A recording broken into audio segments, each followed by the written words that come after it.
Hey, this is Mark at the Great Lakes Comic Con. I'm here with Jeff Lee, the guy that started the character Q Bert. How you doing? I'm doing good. So tell me, how did you get into doing video games? I had a friend named Richard Tracy who was art director at D. Gottlieb and Company Pinball. All the pinball companies were in Chicago area. And that's where I grew up. And he was art directing there. They decided, like most of the pinball companies at that time, to go into the video game business, which was the common thing.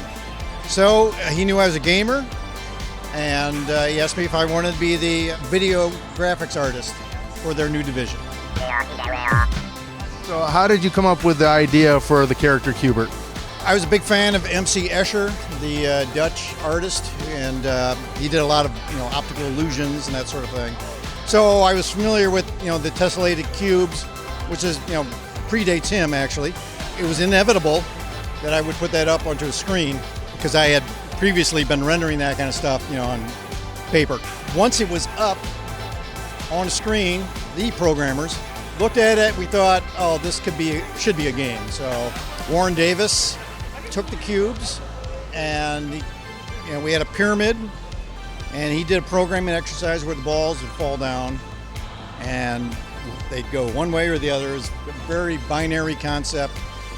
And then he asked, oh, do you have some little character jump on the cubes? So that's where Q Bert came from. But he didn't have that name at that point. So he was just a round guy with a big nose. My original concept was he would shoot boogers out of the nose, hence the early name Snots and Boogers. But Warren was classier than that and said, no, we're just going to have him jump around.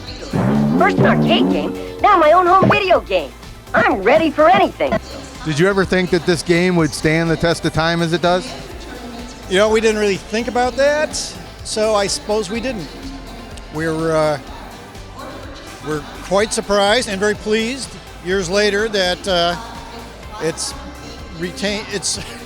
gotten a lot of love from retro gamers over the years. It's a big part of their youth in many cases. And then when those people grew up and became collectors or artists or programmers themselves, or went into animation business, here Q Bert would appear on like Family Guy or Simpsons and so on. And then later when he was tapped for Wreck-It Ralph and Pixels, it was like he was introduced to a whole new generation. What's he saying, Felix? Stand by, my Q-Bertese is a little rusty. So Warren and I and David Thiel, who did the great audio, we're all just amazed and really pleased and touched by all that. So what have you been doing lately? What do you got coming down the pipeline? Well, I've been kind of touring this retro gamer circuit, which I had never imagined existed. So I've been creating posters and books and wrote a memoir about those times.